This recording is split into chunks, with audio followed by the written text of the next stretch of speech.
levado nessa incubadora.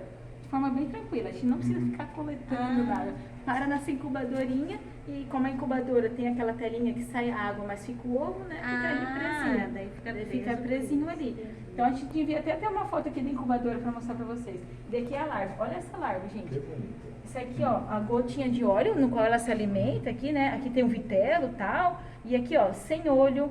Cadê o trato digestivo? Então é uma larva muito pequenininha, sensível, né? Então ela é mal formada, que a gente fala. Então, como que uma larva dessa vai conseguir comer artêmia logo de cara, ou ração, igual é na piscicultura de peixe de água doce, né? É bem complicado.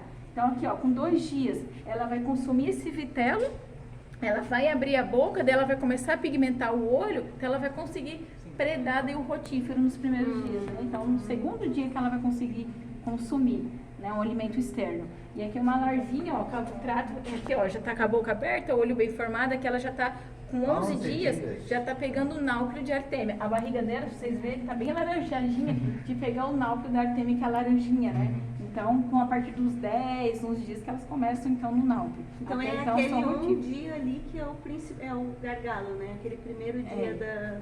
Não, é esse primeiro dia aqui, as transições que a gente fala, né? Do vitelo para o alimento vivo, que é o alimento externo, então ali também é difícil, né? Para sair dessa transição para começar no rotífero. A transição, quando a gente sai do rotífero para a artêmia também é complicado. E a última transição que é difícil é sair do alimento vivo para o alimento inerte, que seria a ração. Então, os pontos de transição são sempre mais difíceis. Tanto que quando a gente introduz a artêmia, a gente não tira o rotífero logo de cara. A gente mantém o rotífero e a artêmia, porque tem sempre umas larvas mais tardias, umas larvas, né, que ainda não estão pegando a artêmia, então a gente mantém o alimento e põe o outro. Com a ração, a mesma coisa, a gente mantém a artêmia e dá a ração, até você ver que todo mundo está pegando a ração e a gente conseguir tirar o alimento vivo. Então, sempre fazer as transições alimentares, sobreposições de comida é muito interessante. Nunca tirar um alimento e já fornecer outro, né, que nesses pontos são sempre bem críticos de transição. Então é isso. Acho que deu para explicar melhor, né, os processos aqui da reprodução. Então vamos lá ver os reprodutores. Daqui a pouco vocês têm que ir para o laboratório, eu falo. Mas podem perguntar também para quem tiver alguma dúvida.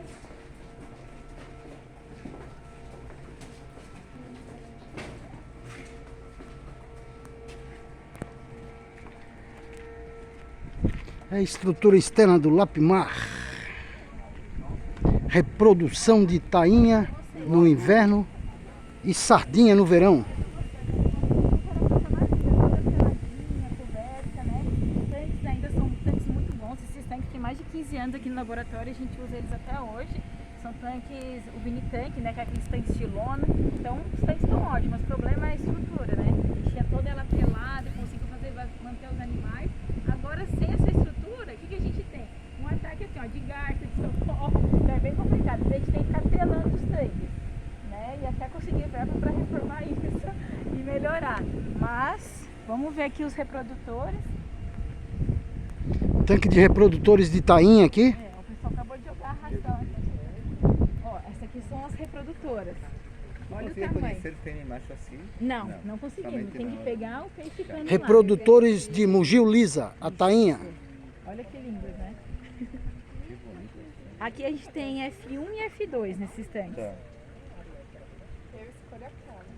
Os primeiros animais que vieram a gente trouxe de Laguna e a gente fez a reprodução em 2015 e em 2018 as nascidas aqui no laboratório também estão se reproduzindo. Então as nascidas no laboratório em 2018 começaram a se reproduzir, daí gerando então as F2, né? Que elas eram muito bonitas. Tá. Em que ponto está o cultivo de tainha? Já se sabe tudo o protocolo, né, de cultivo. Sim. É caro? Então, isso que a gente estava falando, para manter a piscicultura, a larvicultura, é o mesmo custo do que manter uma larvicultura de robalo, por exemplo. Claro. Só que o robalo compensa pelo valor, né, que é um peixe carnívoro. Agora, elas, assim, o valor agregado delas não é tão grande. O que é mais agora que a gente está falando é as gônadas. As gônadas têm um valor agregado muito maior do que a própria carne, né? Claro. Então, as gônadas chegam no mercado externo a 20, a 30 dólares o quilo. Então, a tainha, por mais que não tem um apelo econômico, mas a parte das gônadas é muito mais forte do que a E carne. em quanto tempo tu conseguiria uma fêmea assim? Em uns 2, 3 anos, assim, ó. Eu fiz meu trabalho de doutorado com ovas, com 2 anos já tinha umas ovas bonitas. Mas o custo para manter elas é bem parecido com o peixe com robalo, pelo menos na parte da larvicultura. Porque é a mesma coisa, de manter o rotífero, manter o copépio, manter a artêmia, enriquecer esses alimentos. No início ali não tem muita diferença. Vai começar a dar diferença na ração, né? Que um precisa de uma ração mais rica em proteína, mas de forma geral a larvicultura é o mesmo custo de qualquer outra espécie. Até para sardinha, inclusive, né? Então... E no sistema mais extensivo, tem quintal aqui, um viveiro aqui, por exemplo.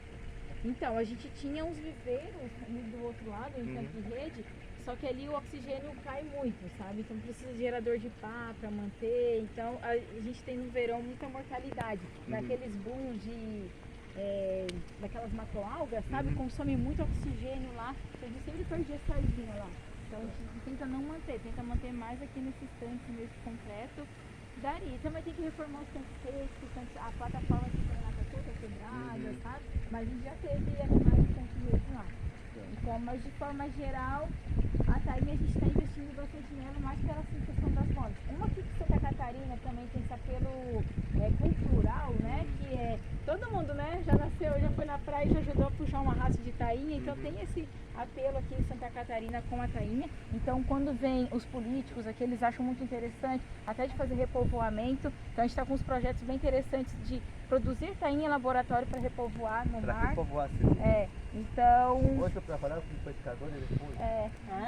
Porque como a pesca também é algo bem assim cultural, é difícil acabar com a pesca e produzir esses animais só em laboratório, né? Então talvez usar esse domínio no laboratório para povoar o mar e continuar a pesca, aumentar talvez a cota deles de pescaria, né? Que tem uma cota por ano, né? Quem sabe aumentar essa cota com esse repovoamento. São ideias para o futuro, né? Como a agricultura pode ajudar ali também a pesca, né? Em vez de dar o adulto, a gente vai repovoando.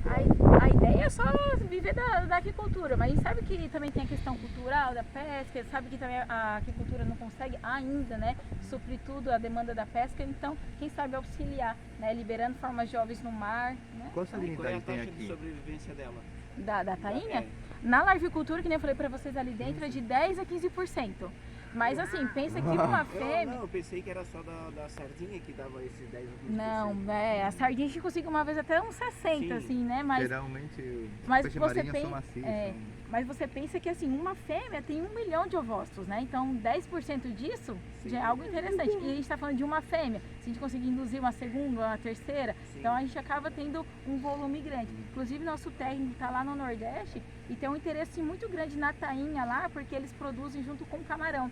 Então viveiro, que nem você falou, uma produção mais extensiva. Lá eles mantêm os camarões em viveiros de terra e eles têm muito interesse de comprar as nossas tainhas para manter com camarão. Então eles tiram 2 produtos de vez e a tainha não comeria a ração iria com o camarão e a tainha fica ali comendo, forrageando, né, que a gente fala, comendo fundinho, as fezes do camarão, uma sujeira que tem ali no tanque, elas estão sempre beliscando alguma coisinha, né?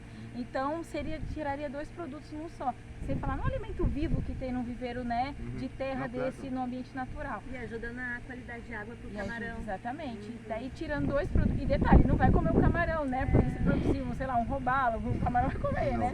A tainha já não. Então eles têm muito interesse lá, que o foco deles é camarão, eles são bem fortes no Nordeste com isso, mas de comprar nossas tainhas. Antes da pandemia eles chegaram a comprar. E quanto aqui, vamos supor que nós estávamos com 5 quilos, lá já estava, sei lá, com uns 10, sempre o dobro, porque lá a temperatura é muito maior, né? Aqui chega no frio daquela gravada, eles não comem muito, e lá o calor o tempo inteiro, lá elas crescem muito mais. Quantas salinidades tem aqui?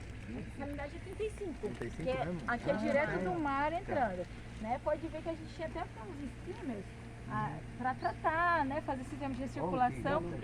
Mas como quebrou aqui a estufa, a gente desativou essa parte de bombas e tal, então tá entrada e saída de água, né? Então até um problema assim que se a gente precisa tratar com alguma coisa, acaba descartando no ambiente natural, né?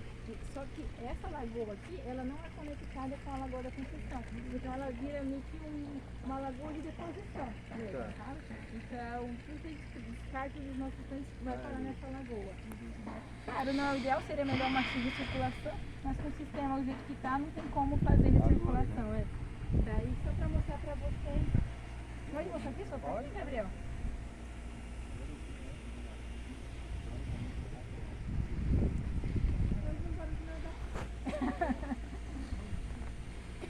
Vai esperar, depois eu mostro pra vocês o tanque.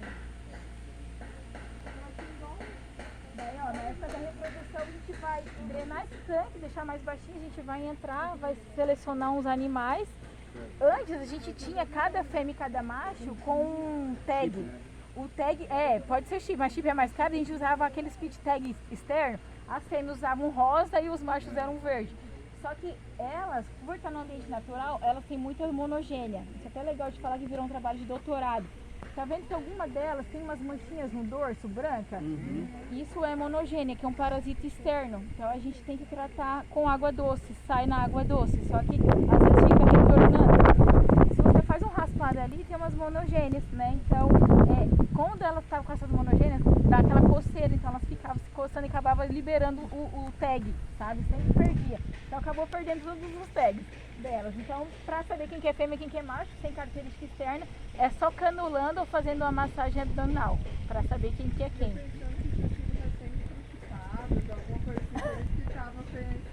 Não, quem dera, não, isso é E se, monogênia. tipo assim, se fazer uma marcação nas nadadeiras.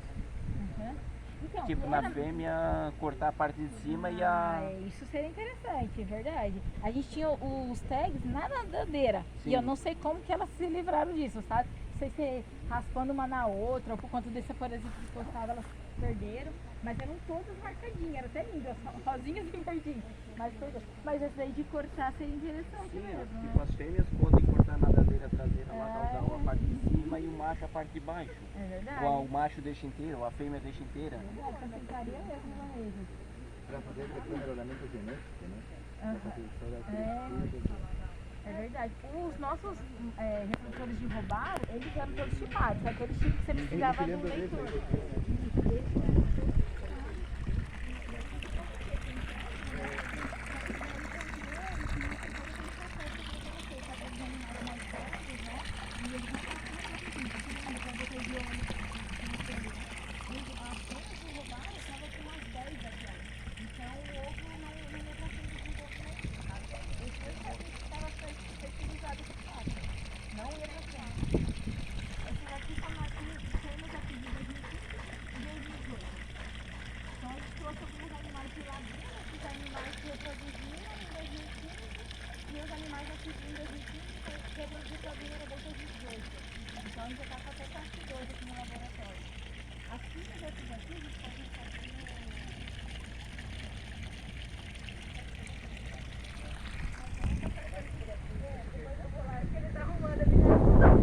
Mas os filhos desses animais aqui estão nesses tanques, porque tem uma experiência de Gabriel, pode falar um pouquinho sobre isso. E cada tanque tem 10 famílias que estão fazendo isso também.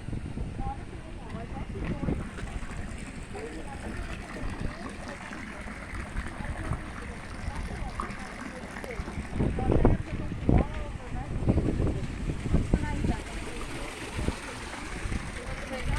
Estão ali no escuro.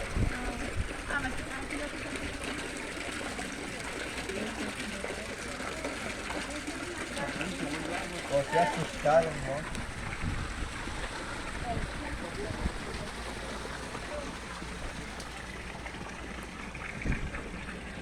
Vai ser o sangue. Olha, tem um outro passando. São 10 peixes pequenos. Ele fica na parte escura.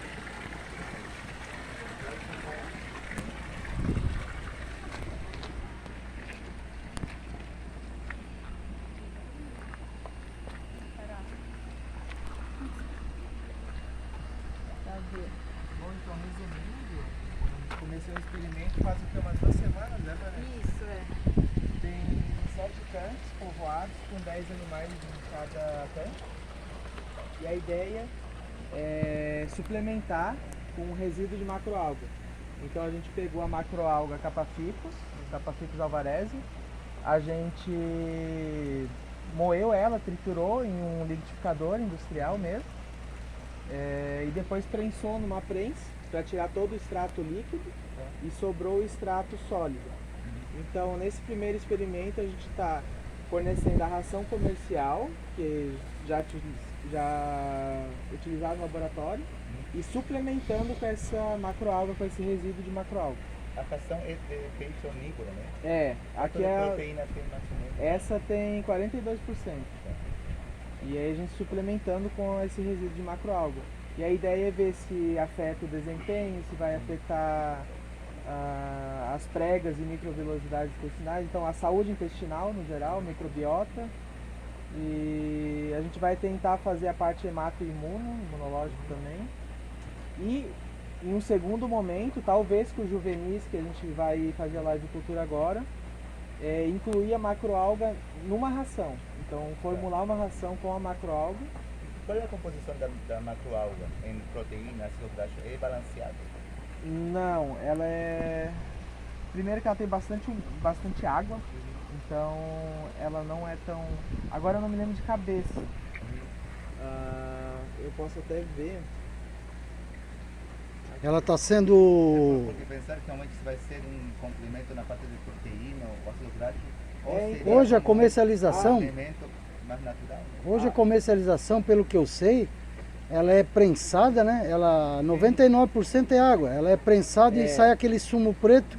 Aquilo lá está sendo vendido como biofertilizante. Ela tem em torno de 9% de proteína. 9%. Então a ideia é um suplemento realmente Mas ela tem uma ventosa de... Inclusive, na maduração, por porque exemplo, pro robalo era normal de ter essas não monogêneses, tanto mas no proteína desempenho em não si, mas melhorar a parte como ela já estudava de imunologia saúde de robalo, ela era intestinal INEPAC, e né, essas coisas secundárias assim, né? Deixa a alga secar para depois fazer uma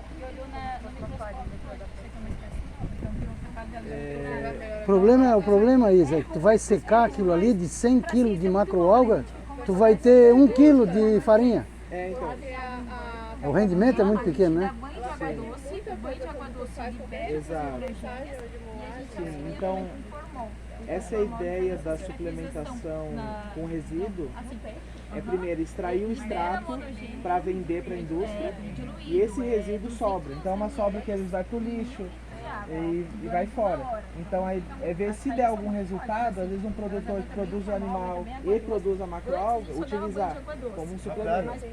Quando a gente for formular uma ração, a ideia é usar ela inteira e a gente quer ver se consegue pulverizar ela com uma tecnologia de spray dry. Então a gente teria que ver ali na tecnologia de alimentos, parece que eles conseguem fazer essa tecnologia. Aí a gente pegaria a macroalga inteira e transformaria ela em pó, como é o leite em pó que a gente compra e tal.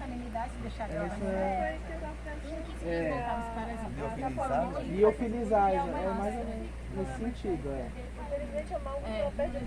Sim. Então esse primeiro experimento é pensando no resíduo, nessa questão que sobra mesmo, que iria ser descartado. Inclusive já tem antecedente disso que tem sido feito alguma coisa parecida com algum tipo de emulgir no mundo? Como Gil, eu acho que não. Tem alguns trabalhos fora com essa macroalga, né, vários até, só que eu careço de informações ainda, estou pesquisando. É que esse desafio, quando não tem nenhum antecedente, não é legal, não é interessante, é uma estressante, principalmente justamente ver vários fatores de imunidade, ou inclusive isso ajuda no momento na reprodução. A gente percebe que no verão aumenta muito mais a incidência. Pode ser que no de verão alguma agora, forma, no inverno agora exatamente. que começou Então a gente também vai avaliar sêmen, até tinha esquecido. A gente vai, como a maioria aqui é macho, é para ser todos machos, né?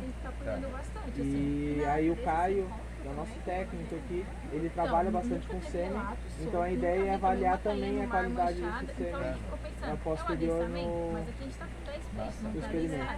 ficamos pensando. Você está o que pegando a pode ser prova lá com o seu fezes aderismo? de pássaro, ou a pata dos pássaros, porque como quando era tudo Eu não telado, tenho, a gente não se eu não me tinha. engano, eu acho A que partir do não, eu momento acho que que tá a estufa vindo, que quebrou, que é o e nosso começou a ter uma técnico também descendência que de animais, né? Vem estava socorro, conseguindo, mas veio ela vem sabiá pra de roubar a Itajaí. ração. Então, Eu acho que não é teve uma dali época, não. só que assim, o que Porque eu achei podemos falar aqui interessante que cada